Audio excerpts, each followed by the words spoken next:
돈입니다. 돈. 전의 전쟁이에요. 1678년 상평통보가 발행이 되기 시작해요. 출발은 매우 합법적이었죠. 화폐를 위조하기 시작하는 거죠. 국가의 명령을 어기고 도둑들이 정부에서 더 이상 통제할 수 없을 만큼 이 규모가 어마어마했던 거죠. 심지어는 고위층에서도 위조 화폐에 손을 대기 시작합니다. 도주자라고 불렸던 위조 화폐 제조업자라고 보시면 됩니다. 제주대학교 국어국문학과 강문종 교수입니다. 오늘 여러분들과 소통할 주제는 돈입니다. 돈. 바다에 배를 띄워놓고 위조 화폐를 만들었다면 여러분 상상이 되십니까? 가짜 돈을 만들려고 하면 사람의 눈에 띄지 않아야 되잖아요. 동굴에서 바다 한가운데 배를 띄워놓고 가짜 돈을 만들었던 조선시대 위조 화폐범 도주자. 자, 지금부터 들어가 보도록 하겠습니다. 먼저 이 화폐가 위조될 수밖에 없었던 역사적, 사회적 맥락이 좀 필요할 것 같아요. 고려시대 때부터 이런 화폐의 기준은 있었지만 조선시대 때부터 공식적으로 화폐를 사용했어요. 그런데 일반 백성들은 화폐라고 하는 어떤 교환 매개체보다는 쌀이나 토목, 쉽게 말하면 비단이나 무명 같은 실물을 더 선호했어요.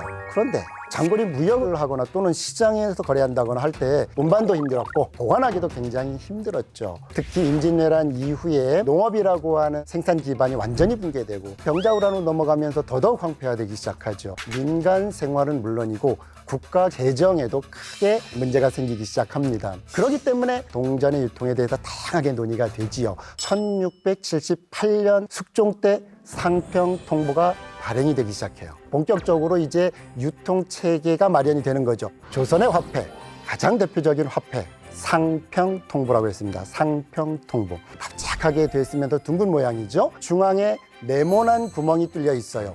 세상이 안에 들어가 있고 그 주위를 둥글게 디자인된 거예요. 그리고 상하 좌우로 상평통보라고 하는 글자가 생겼는데 평평하다, 일상상자죠. 변하지 않는 가치가 쭉 유지된다라고 하는 상시평주이라고 하는 단어에서 축약을 해서 따온 것이죠. 그리고 통하다, 가치를 뜻하는 것이죠. 그래서 상평통보는 언제나 일정한 가치를 지니는 어떤 화폐라는 의미였던 거지요. 돈을 주물 형태로 만드는 곳, 조폐공사에 해당하는 곳을 주전소라고 불렀습니다. 화폐 유통이 굉장히 활발해지기 시작했던 숙종대는 동전 주주의 규모를 확대할 수밖에 없었어요. 호조에서, 상평청에서, 정초청에서, 사복시, 심지어는 어영청, 훈련도감, 수어청 7개의 관청에서 일제히 동전을 주저하도록 했습니다. 주로 이제 만드는 방법은 거푸집으로 만듭니다. 모래를 채우고 나서 나뭇가지처럼 중심을 잡고 거기에다가 열매나 혹은 나뭇잎처럼 매달리는 모양으로 찍어내는 거예요. 우리가 화폐를 엽전이라고 부르기도 하는 것이 이 나뭇잎 모양 때문으로 이제 추정을 하기도 하죠. 그리고 쇳물을 이제 녹이는 그거를 도가니라고 하잖아요. 그 도가니에서 돌이라든지 주석이라든지 즉 상평통보를 제조하는 데 들어가는 어떤 재료를 녹입니다. 쇳물을 만드는 거예요. 그리고 거푸집 구멍으로 그 쇳물을 집어넣고 그다음에 굳으면 거푸집을 해체하는 거죠.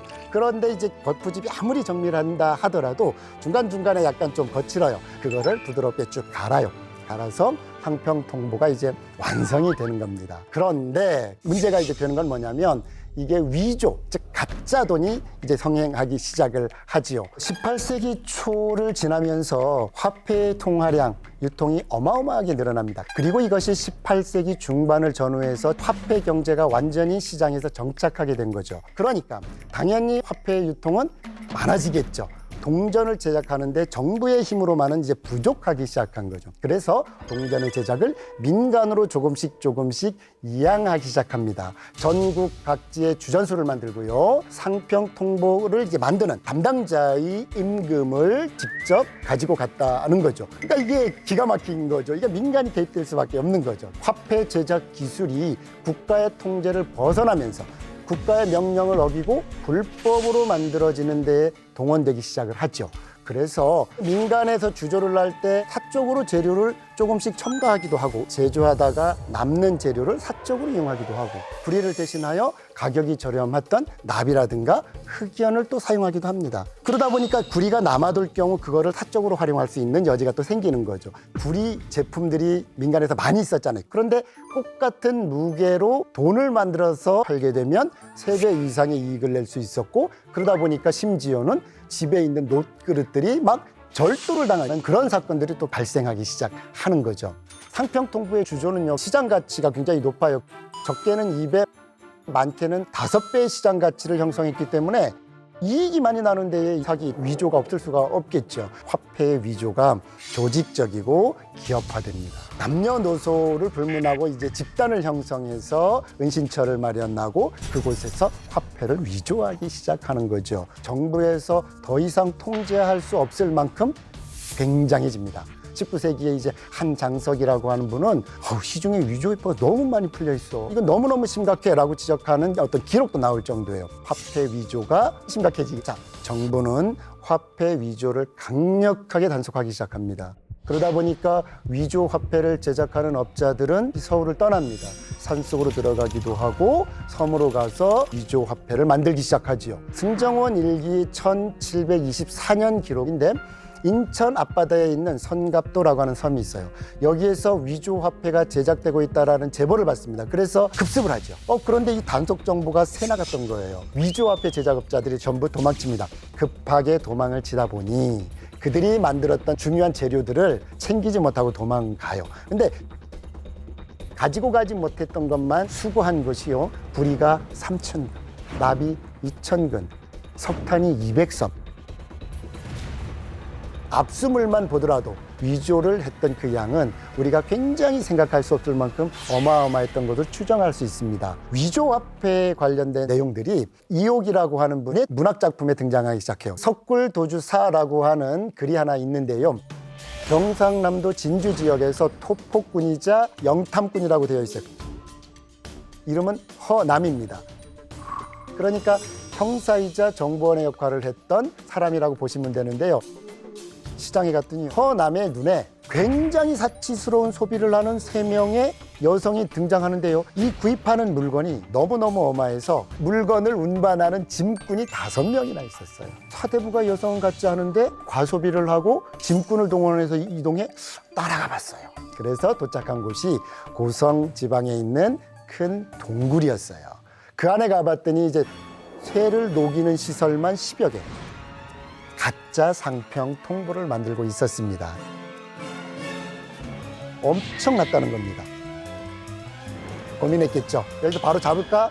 그런데 마을, 가족까지 다 있었던 조직이에요. 그러니까 이게 어마어마하게 큰 조직이었단 말이에요. 여기서 일망타진하기는 불가능합니다. 그래서 뇌물을 받고 설득당했다라고 하면서 돌아가는 거예요. 그런데 웬걸? 포졸들을 데리고 와서 급습했을 때는 이미 전부 다 도망을 가고 없어버렸던 겁니다. 이게 이제 이 위조화폐의 일상성을 우리가 쉽게 느낄 수 있는 부분이기도 해요. 심지어는 고위층에서도 위조화폐에 손을 대기 시작합니다. 숙종 때 판서를 지낸 이경희의 손자 며느리가 주조를 하다가 발각이 돼요. 즉각 투옥이 되죠. 그리고 같이 위조했던 사람들은 전부 다 교수형에 처해집니다.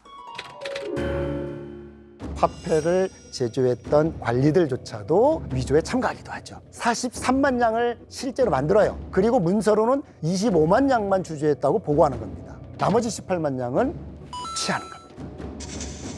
정부는 위조화폐를 막기 위해서 정말 다양한 정책들을 추진합니다. 첫 번째로 했던 것이요. 화폐 자체에 위조할 수 없는 표식들을 만들게 하는 거지요. 1690년, 숙종 16년입니다. 방위전의 뒷면에 보면 두 이자가 새겨져 있었어요. 요 두 이자를 빼고 주전소를 표시하는 글자를 천자문에서 그 순서대로 세기한 것입니다. 호조라고 하는 부서 산하에 주전소가 약 20여 곳 정도 있었는데 여기에서 이 천자문을 글자 순서대로 하나씩 하나씩 배정하고 그거를 새겨 넣는 거죠. 그러니까 이 글자만 딱 봐도 주전소가 어딘다라는 것을 우리가 알 수 있게 되는 겁니다. 그리고 주전소별로 이 동전을 만드는 담당자, 장인들의 명부를 매우 디테일하게 작성을 해서 이 기술자들도 관리하기 시작을 합니다. 1752년에 중형전을 만들었어요. 위조를 막기 위해서 공인된 상평 통보임을 확실하게 하는 표시들이 이제 새겨졌는데 뒷면에 주조한 관청을 표시하는 천자문에 해당하는 글자 이외에 오행인, 금, 목, 수, 화, 토 글자 중에 하나를 새기는 경우도 있었어요. 이 오행전은 특히 재미있게도 점쟁이들이 엽전을 확 던져가지고 펼쳐지는 모양에 따라서 점괘가 나오는 거예요. 그리고 이제 둥근 모양이라든지 디귿자를 놓은 모양이라든지 아니면 이제 동그란 모양 이런 것들도 새겨 넣기도 합니다. 이렇게 다양한 변수들을 만들게 되면서 위조 화폐를 식별하기에 굉장히 용이하게 만들기 시작합니다. 이렇게 화폐 자체의 위조를 힘들게 하는 정책도 있는 반면 위조 화폐 업자들이 잡혔을 때 이 형벌을 강력하게 하는 것으로 또 다른 정책을 만들어 나가기 시작합니다. 비변사 등록이라고 하는 문헌에는요, 남몰래 돈을 주조하였다가 적발된 자는 대적으로 규정을 해요. 화폐를 위조하다가 발각되면 직접 만든 사람은 사형에 처하고 공범을 도와준 사람은 유배에 그쳐요. 그렇기 때문에 화폐를 위조하다 체포된 자는 나는 도와주기만 했어요, 직접 하지 않았어요 라고 변명을 하여 죽음을 모면합니다 라는 기록이 되어 있어요. 그리고 1695년이죠. 남구만이라고 하는 분은 화폐를 위조한 사람들이 공범까지도 강력하게 처벌하지 않으니까 이게 문제가 된다라고 이제 주장을 합니다. 그래서 공범까지도 전부 처벌해야 된다. 공범 너도 그래 똑같이 주조한 자와 동일하게 처벌할 거야 라는 법을 시행해야 된다라고 주장을 했던 거죠. 그러나 이 범죄들을 막을 수는 거의 없었어요.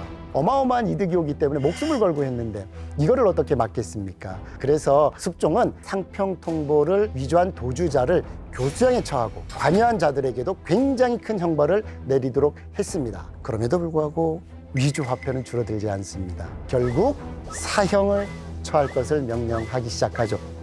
그러다 보니까 양반들이 자기가 직접 위조를 하지 않고 노비를 통해서 위조를 합니다.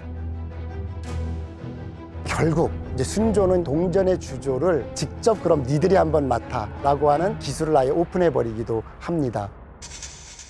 물질에 대한 강한 욕망, 이거는 제도로 규제할 수 없고 형벌로도 규제할 수 없고 이걸 어떻게 해야 될까라고 하는 우리들의 고민이 500년 전부터 끊임없이 내려왔던 겁니다. 화폐를 위조했던 이 사건들, 역사적 기록들을 살펴보면서 끊이지 않는 이 시대의 위조화폐 문제도 우리가 한번 고민을 해보아야 되겠죠. 위조화폐가 돌아다닌다? 과연 우리 인류 사회에서 돈을 어떻게 바라봐야 할 것인가에 대한 매우 중요한 화두를 던지는 거예요. 화폐라고 하는 개념은 앞으로 200년 후에 300년 후에도 없어지지 않을 것입니다. 모양만 바뀔 따름이죠. 화폐 경제사에서 해결할 수 없으면서도 해결해야 되는 끊임없는 숙제를 제공해주는 사건으로 여러분이 좀 이해해 주시면 나름 좀 의미 있는 해석이 가능할 겁니다.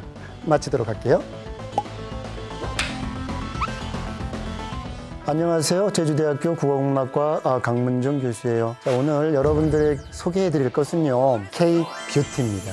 조선의 패션은요, 화려했어요. 우리 조상들은요, 머리끝에서 발끝까지 완전 진심 꾸몄어요. 심지어는요, 머리에 장기 때문에 목이 꺾여도 죽을 정도로 그런 위험을 감수하면서까지도 아름다움을 추구했고, 뿐만 아니라 조선은요, 이 염색이라고 하는 기술, 중국에서도 유명할 정도로 최고의 수준까지 올라갔어요. 더불어 화장품, 굉장히 고가임에도 불구하고요, 왕실부터 백성의 마음을 사로잡은 화장품이 있었어요. K-뷰티 조상의 중심에 있었던 가채정, 연모, 매봉구의 모든 것을 지금부터 살펴봅시다.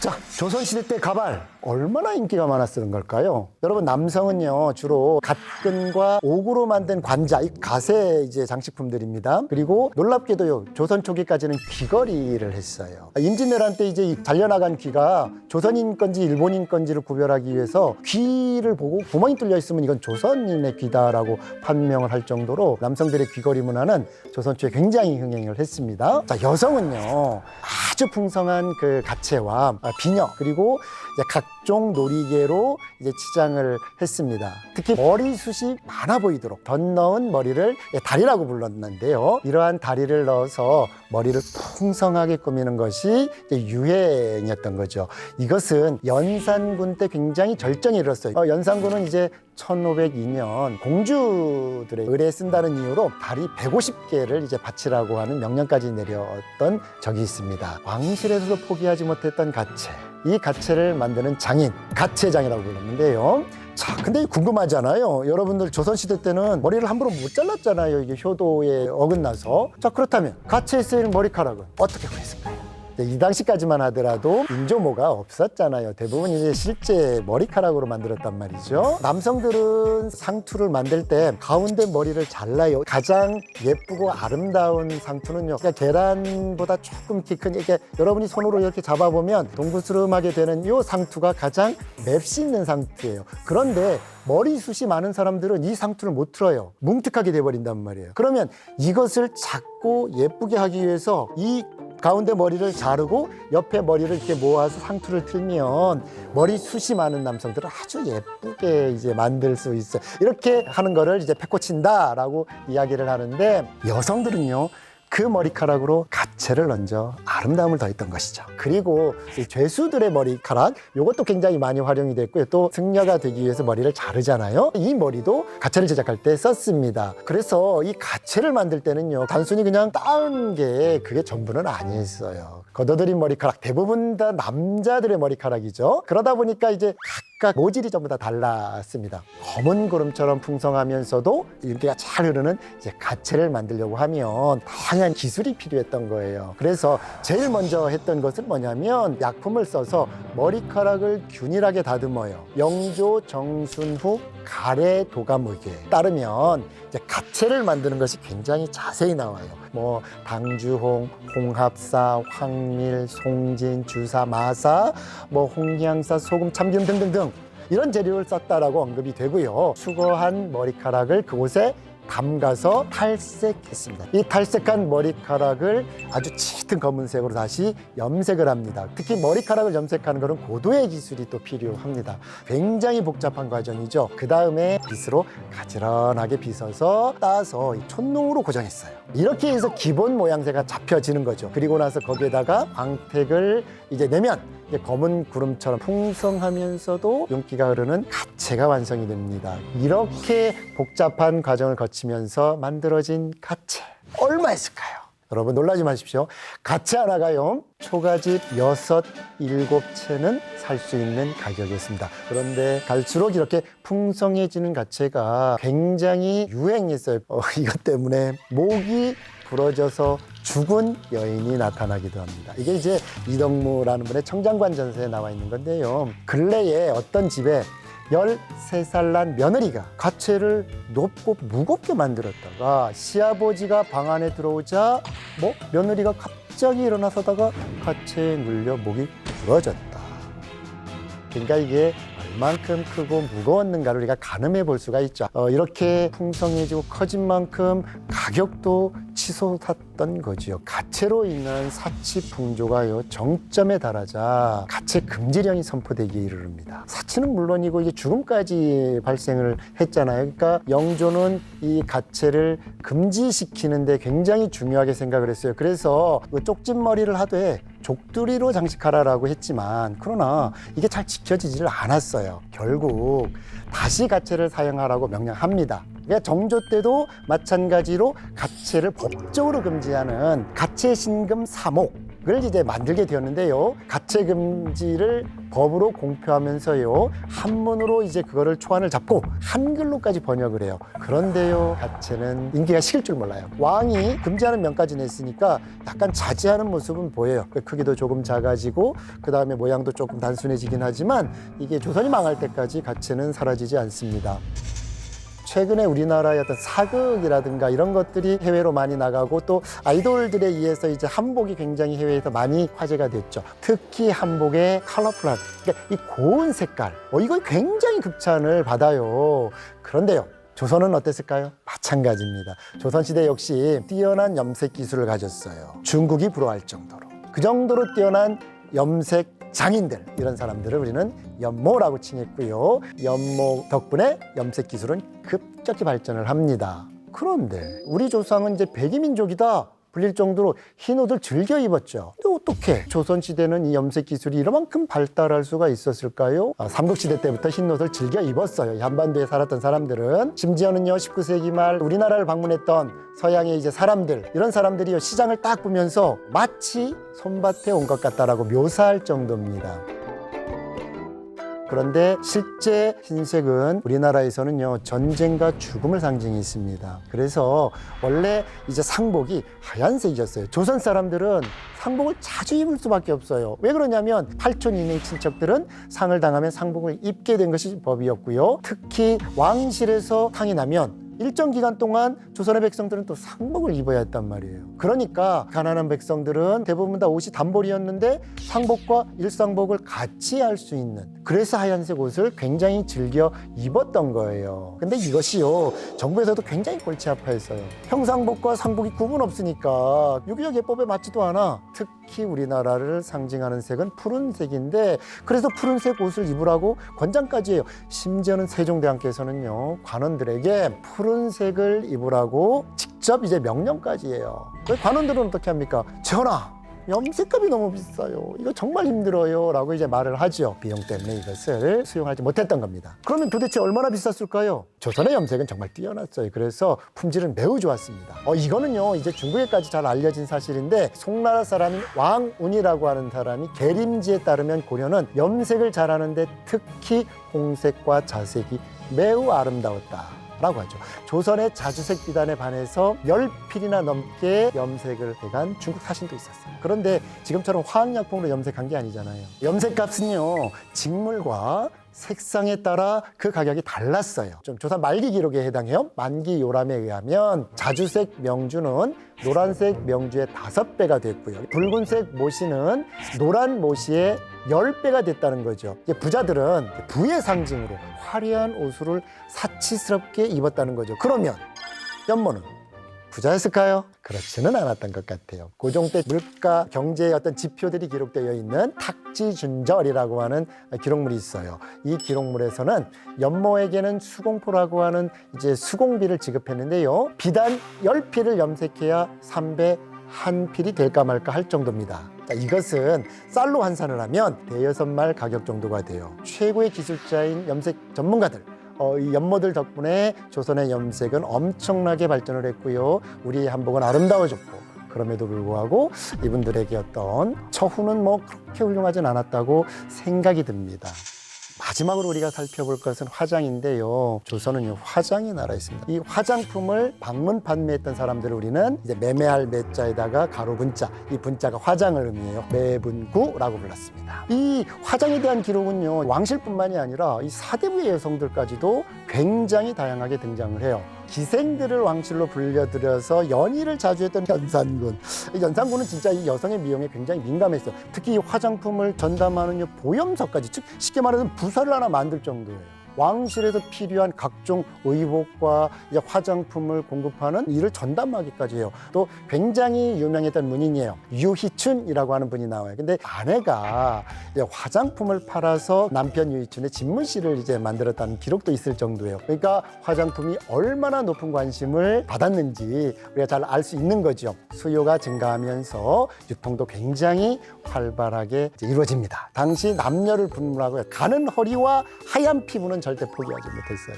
그런데 농경사회에서 하얀 피부를 유지하려면 밭에서 일하는 분이 가능했겠어요? 하얀 얼굴은요, 노동으로부터 자유로운 신분의 상징이었어요. 그래서 피부를 맑고 깨끗하게 가꾸는 것을 매우 중요하게 생각했습니다. 조선의 그 미용의 실상을 굉장히 자세히 이제 설명해 놓은 책이 빙허가기 씨의 규합총서입니다. 쉽게 말하면 여성 생활 백서입니다. 이 규합총서에서는 화장품을 만드는 방법까지 나와 있어요. 면지법이라고 얼굴에 영양분을 주는 화장품을 사용했는데, 이것은 겨울에 얼굴이 거칠고 터지는데 달걀 3개를 술에 담가 봉하여 28일쯤 두었다가 얼굴에 바르는 것이에요. 이렇게 하면 튀지 않고 윤이 나며 옷 같아진다라고 이제 적혀 있어요. 또 오늘날의 스킨처럼 피부에 수분을 공급하는 미안수를 만들었는데요, 수분이 많은 과일이나 채소를 사용했고요, 더해서 향이 좋은 꽃을 첨가하기도 했습니다. 얼굴빛을 뽀얗게 만드는 분은 여인들이 가장 갖고 싶은 화장품이었는데요, 분꽃 열매와 쌀, 보리 등을 곱게 말아 만든 백분을 사용했습니다. 자, 그런데 문제는 이 부착력입니다. 막 뜨면 안 되잖아요. 그죠? 그러려면 뭐가 필요할까요? 납이 필요합니다. 납. 그래서 이런 어떤 분들은 납성분이 포함되어 있어서 중독성이 좀 있었어요. 심지어는 이제 살이 굉장히 썩어가는 부작용까지 생기는 그런 겁니다. 매분구 이들의 활동은 굉장히 다양한 기록에 등장을 해요. 1488년 성종실록의 기록에는요, 매분구이면서도 로비스트로 추정할 수 있는 인물이 나와요. 망오지라고 하는 인물이 나오는데 여성인데요, 그녀는요 화장품을 판매하면서 남이 재물을 조정관리들에게 바쳐요. 그러니까 뇌물을 전달하는 전달책인 거죠. 1900년대 들어서면서 화장품 판매는 본격적으로 상업화되고 기업화되기 시작했어요. 황성신문이라고 하는 신문에 연녹향이라고 하는 수입 화장품 광고로 실습니다. 특히 우리나라 최초의 화장품은 뭘까요? 박가분입니다. 박씨성을 가진 집안, 박가에서 만든 분이라는 뜻이에요. 특허제도가 시행되기 시작하면서 1918년에는 이게 특허국의 정식 상표로 등록이 됩니다. 19세기 말을 전후해서 이 화장품 판매업은 굉장히 상설화되기 시작했고 기업화되기 시작했다는 거죠. 다만 이 화장품 제조업체들은 동시에 이제 유통까지 담당하기에는 사실은 좀 역부족이었어요. 그래서 1960년대 중반을 거치면서 1980년대를 전후한 그 시대까지 우리가 말하는 화장품 방문 판매업자들은 화장품의 유통을 주도합니다. 자, 우리가 세계를 살펴보았죠. 이런 것들은 우리가 조선시대 때부터 아니면 그 이전 시대 때부터 우리의 어떤 미용산업이라고 하는 것을 가늠해 볼 수 있는 정보들인 거예요. 조상들은요, 매우 오래전부터 미용에 관련된 굉장히 수준 높은 기술을 가져왔었고요. 이것이 우리의 DNA 속에도 충분히 잠재되어 있던 겁니다. 그것이 지금의 어떤 기술력과 그리고 세계적인 안목과 맞아떨어지면서 이제는 그것을 세계를 어떤 선도할 정도의 수준까지 올라가게 됐던 거죠. 그 근원을 한번 찾아보는 시간이 됐으면 합니다.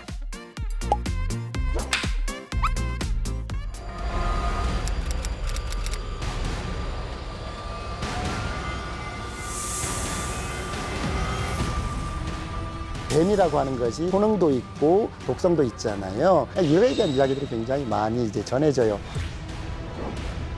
작대기로 뱀을 막 잡아서 껍질을 벗긴 다음에 배가 고프거나 그럴 때 이제 이거를 내가 요즘 피곤해도 못 살 것 같아. 야, 매일매일 올려보내. 너무 부족할 것 같아. 심지어는 관리들은요, 이게 너무 작은데? 이거 안 돼. 더 큰 거로 잡아와. 이런 식으로 택자도 놓고 본인들이 이제 착복을 해버리는 거죠. 농사 지어야 되는데 뱀을 잡아야 돼.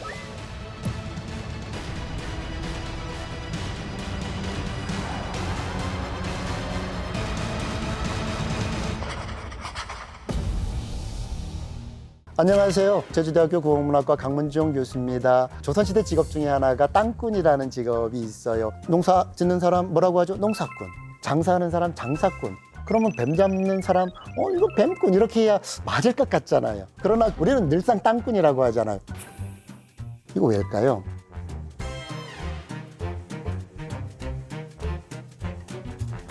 굉장히 정황적으로 타당해 보이는 이야기가 전해져요. 조선시대는 병자호란 이후에 조서직 뉴딜 정책을 추진을 해요. 일종의 경제부양책이죠.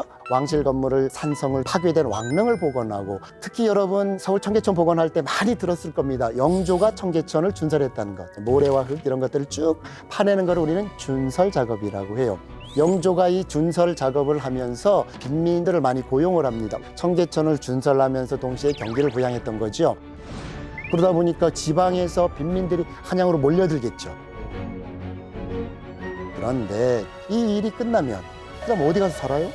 청계천을 준설할 때 거기서 파낸 모래나 흙이나 자갈들을 도성 밖에 큰 언덕처럼 이걸 쌓아놓고 나무도 심고 풀도 심고 꽃도 피고 하다 보니까 여기가 방이라고 하는 꽃방자예요. 그 다음에 사는 매산자죠. 꽃들이 심어져 있는 땅. 지금의 방산동 일대를 설명할 때 주로 활용하는 이야기예요. 여기에 이제 갈 곳이 없는 사람들이 굴을 파서 생활을 하기 시작을 해요. 그래서 그분들을 이제 땅꾼이라고 불렀다라고 하는 설이 있는데, 그런 이야기들과 같이 전해지는 게 영조가 땅꾼들에게 뱀을 잡는 독점권을 주면서 땅꾼, 뱀 잡는 사람이라고 하는 이 등식이 형성이 되기 시작했던 거죠.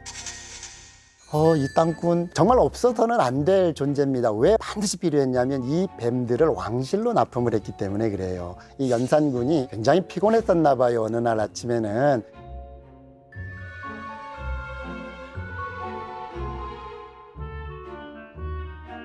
그래서 조회를 하러 딱 나왔다가 내가 요즘 피곤해도 못 살 것 같아, 뭐 이런 식의 말을 해요.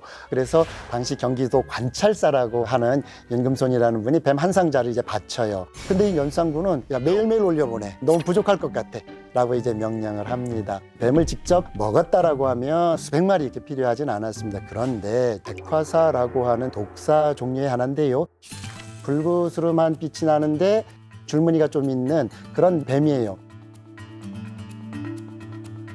이 백화사라고 하는 뱀의 기름으로 만든 사유환이라고 있었어요. 그것을 만들 때 반드시 필요하기 때문에 이제 계속 이제 올리라고 하는 겁니다. 뱀이 가장 많이 나는 데가 어딜까요? 놀랍게도 섬입니다. 섬과 바닷가에 사는 백성들에게 뱀을 이제 곡물로 받기 시작해요. 그래서 매년 400에서 500마리 정도를 왕실에서 곡물로 받았는데 굉장히 많은 뱀을 곡물로 바쳤던 거예요. 그러니까 백성들은 어떻게 했어요? 농사 지어야 되는데 뱀을 잡아야 돼.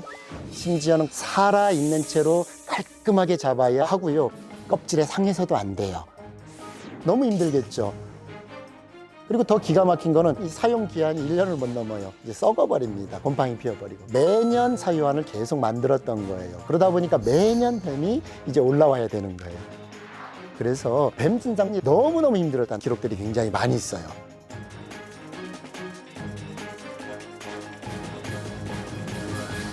뱀을 잡는 행위, 보통 일은 아닙니다. 그렇기 때문에 이게 그냥 우리 사자, 그냥 전문 땅꾼에게 사자, 그리고 납품하면 되지 않니? 그래서 뱀을 땅꾼들에게 구입하는 경우가 많았어요. 그러다 보니까 뱀 한 마리 가격이 폭등하기 시작하는 겁니다. 연산군 이후부터 막 비싸지는 거죠. 한 3 내지 4냥 정도인데 이 3 내지 4냥이라고 하는 가격은요, 여러분 쌀 2-3가마니의 가격이에요. 이거 엄청나게 비싼 겁니다. 백성들은 이것 때문에 굉장히 힘들어지고요. 심지어는 관리들은요, 이게 너무 작은데? 이거 안 돼. 더 큰 거로 잡아와. 이런 식으로 퇴짜도 놓고, 그래서 너무너무 힘들었어요. 그냥 왕실로만 이걸 납품하면 되는데 본인들이 이제 착복을 해버리는 거죠. 중간 관리들이 부패하기 시작하면 백성들은 너무너무 큰 고역이 되는 겁니다. 근데 이 뱀이라고 하는 것이 효능도 있고 독성도 있잖아요. 이거에 대한 이야기들이 굉장히 많이 이제 전해져요. 연산군 시대의 민세정 형이 굉장히 아팠대요. 병을 치료하기 위해서 이제 의사들이라든가 동네 전문가들이 이야기를 해줘요. 이게 구렁이를 쪄서 또는 회를 쳐서 먹이면 낫는다더라. 그때 말했던 구렁이가 오사인데요. 이 오사는 까마귀 오자예요. 까마귀 검지요. 그래서 이거를 우리는 먹구렁이로 많이 번역을 합니다. 먹구렁이에 회나 혹은 찜을 먹으면 낫는다 해서 뱀들을 잡아서 형을 먹이기 전에 자기가 직접 먹어봐요. 먹어보고 괜찮으니까 형에게 먹인 거죠. 그래서 병이 나았다라고 하는 이야기가 전해져요. 그런데 병이 나았다는 이야기보다도 더 많은 빈도수를 차지하는 것은 뱀을 잘못 먹어서 탈났다라고 하는 이야기가 굉장히 많아요. 강희맹이라고 하는 분이 남긴 이 뱀 잡는 사람의 이야기가 있는데요. 강릉의 약초꾼들이 뱀을 잡는 작대기로 뱀을 막 잡아서 머리를 딱 누르면 입이 딱 벌려져요. 그리고 나서 거기에 이빨들을 빼고요. 껍질을 벗긴 다음에 화살통에 집어넣었다가 배가 고프거나 그럴 때 이제 구워서 먹는단 말이죠. 그러면 뱀독에 중독되는 경우가 굉장히 많아요. 뱀은 독성이 있기 때문에 이빨들을 빼게 되면 그때부터 독이 거기에서 막 분출을 합니다. 그래서 강희맹이라고 하는 분이 남긴 뱀을 먹는 사람들의 이야기에서는 중독되거나 죽는 경우를 굉장히 많이 보게 된 거죠. 다산 정약용도 이 뱀에 대한 내용을 서술을 한 부분이 있어요. 포항으로 유배를 갔을 때 거기에서 포항 사람들은 말이야, 이게 아프니까 무조건 무당을 찾아가던데, 그리고 뱀을 먹여도 안 나. 그럼 사람 죽게 되던데. 체계적인 의료 시스템이 갖춰져 있지 않았던 지방에서는 더더욱 이 뱀들을 많이 잡아먹었다는 거예요. 그래서 정약용은 이 귀향지에서 의학에 관련된 책을 짓습니다. 처방전들을 간단히 뽑아서 백성들이 너무 쉽게 활용할 수 있게 촌병혹치라고 하는 책을 만들었던 거죠. 그럼에도 불구하고 민간요법에서 뱀을 많이 복용을 했어요. 뱀을 잡는 땅꾼 이야기를 하다가 조금 재미있는 이야기를 여러분에게 좀 말씀을 드리고 마무리할 텐데요. 뱀에 대한 성질을 정확히 아는 사람들은 뱀을 가지고 놀았어요. 방대진이라고 하는 사람이 있었는데 이 사람은 뱀을 많이 막 감고 다녔어, 손에 막.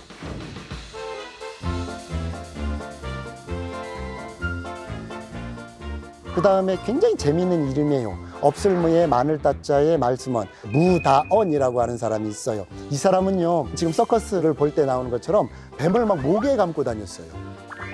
큰 부러기를 목에 이게 칭칭 감고 다녔어요.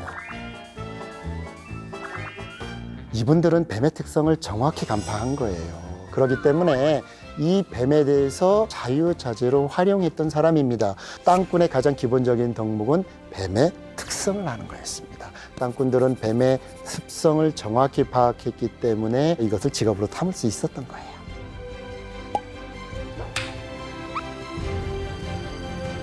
안녕하세요. 제주대학교 국어문학과 강문정 교수입니다. 조선시대 짝퉁 판매업자들이 있었다는 거 모르시죠? 사기꾼이라고 하면 사기꾼이고요. 쉽게 말하면 위조품, 모조품, 지금의 용어로 짝퉁에 해당하죠. 이게 짝퉁을 다루는 그런 사람들인 안화상이라고 해요. 왕실의 임금님까지 속였고 고위급 관리들까지 속였어요. 쉽게 말하면 조선의 정치문화까지도 영향을 줘버렸던, 자, 그러면 일반 보통 사람들 어떻게 속였을까요? 자, 그걸 한번 만나보도록 할게요.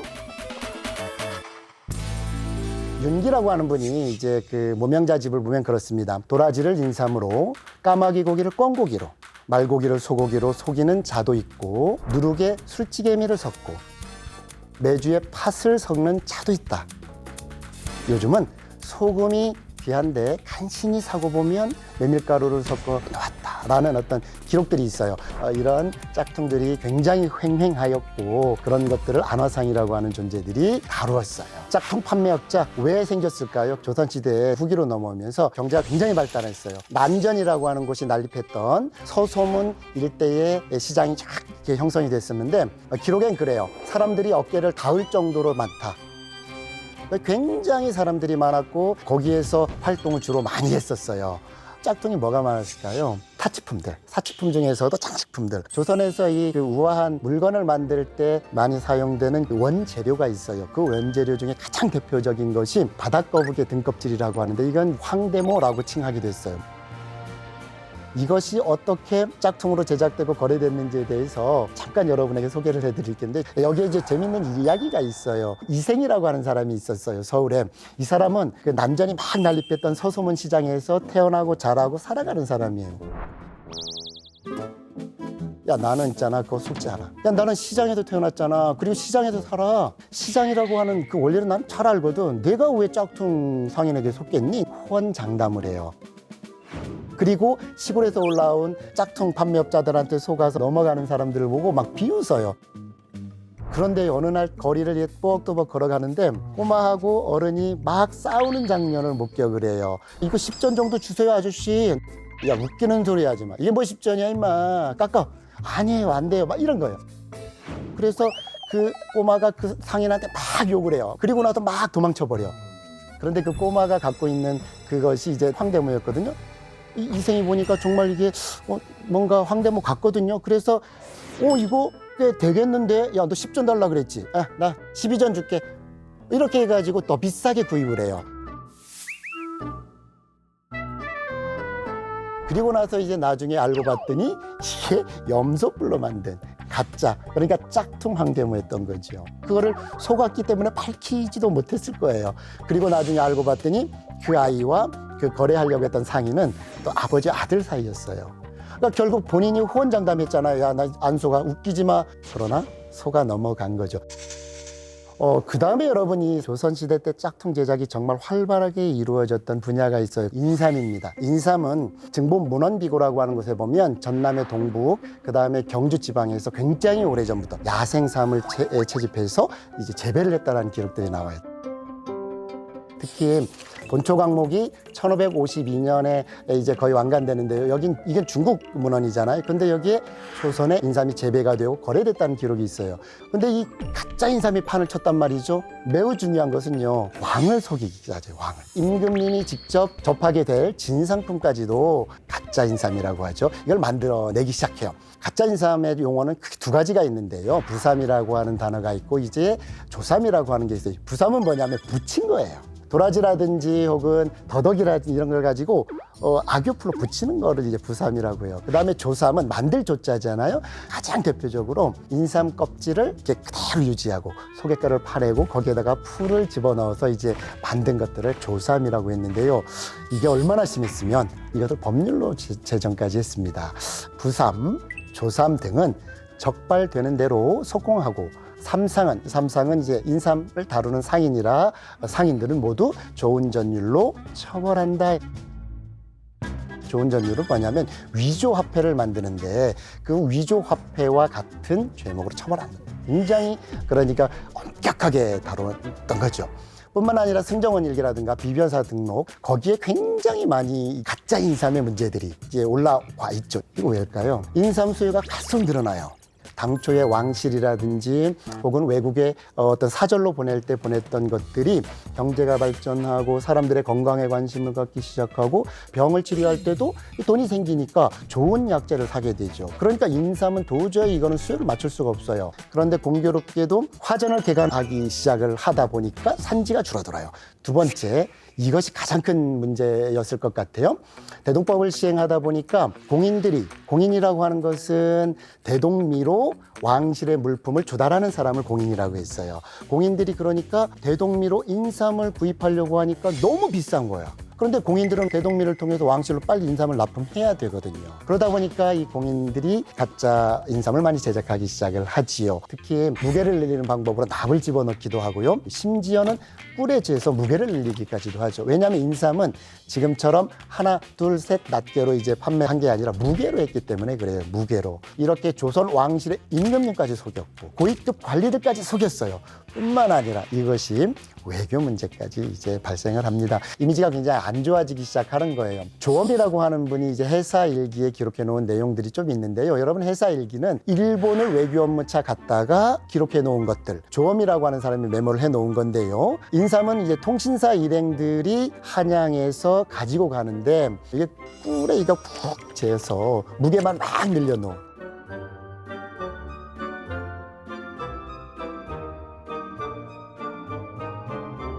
인삼은 단맛이 중요한 게 아니잖아요. 이게 약재로 썼기 때문에, 즉 병을 치료하고 생명에 관계된 거라 꿀에 잰다라는 것은 좀 이제 부정한 행위이죠. 그리고 이제 조태혁이라고 하는 분이 기록에도 통신사 일행이 귀국하는 길에 대마도에 이제 들렀는데 대마도에서 이 담당하는 사람들이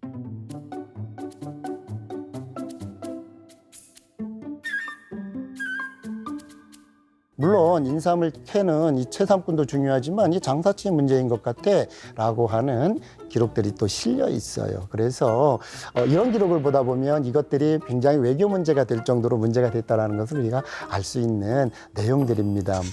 여러분에게 좀 이제 소개해 드릴 부분은 정말 유명한 정치 사건과 연결되어 있는, 쉽게 말하면 조선의 정치 문화까지도 굉장히 직간접적으로 변화하는 데 영향을 줘버렸던 짝퉁 사건에 해당해요. 조선시대 때 짝퉁 제작이 정말 활발하게 이루어졌던 분야가 있어요. 그건 뭐냐면 서와 화예요. 굉장히 중요한 어떤 사람들의 글씨, 그다음에 매우 유명한 화가의 그림, 이런 것들은 모조품이 막 나돌았단 말이에요. 조선의 사신들이 중국으로 가서 선물을 구입할 때 주로 활동했던 곳이 유리창이라는 곳입니다.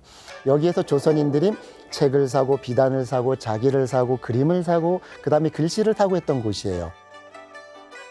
여기에서요, 이 민정중이라고 하는 분은요, 1669년에 이제 그 중국으로 사신으로 가요. 그때 의종이라고 하는 사람이 직접 썼다라고 하는 어필, 이 어라고 하는 단어는 보통 임금어자예요. 특히 의종은 명나라 마지막 황제거든요. 이 마지막 황제의 어필인 비례부동, 이 네 글자를 이제 구입을 한 거라고. 이 비례부동은 뭐냐면 얘가 아니면 움직이지 마라. 즉 도리에 맞지 않으면 행동하지 마라고 하는 아주 명언에 해당해요.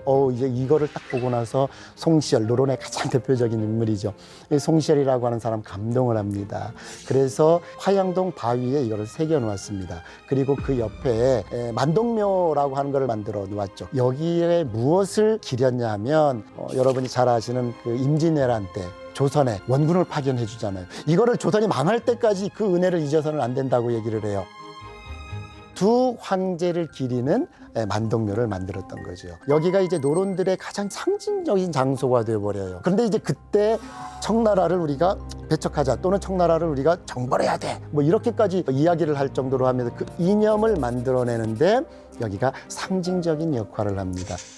짝퉁이었던 것이 분명한 이 자료가 이념의 상징으로 굳어지기 시작하고 정치사에까지 영향을 미쳤어 라고 하는 것은 굉장히 눈여겨볼 필요가 있는 거예요. 오늘 여러분에게 짝퉁 판매업자 안화상에 대해서 설명을 했는데 그거보다 더 중요한 것은 안화상을 둘러싼 조선시대 생활문화 이런 현상들에 조금을 주목하면 여러분들이 굉장히 좋은 컨텐츠를 활용이 가능할 거예요.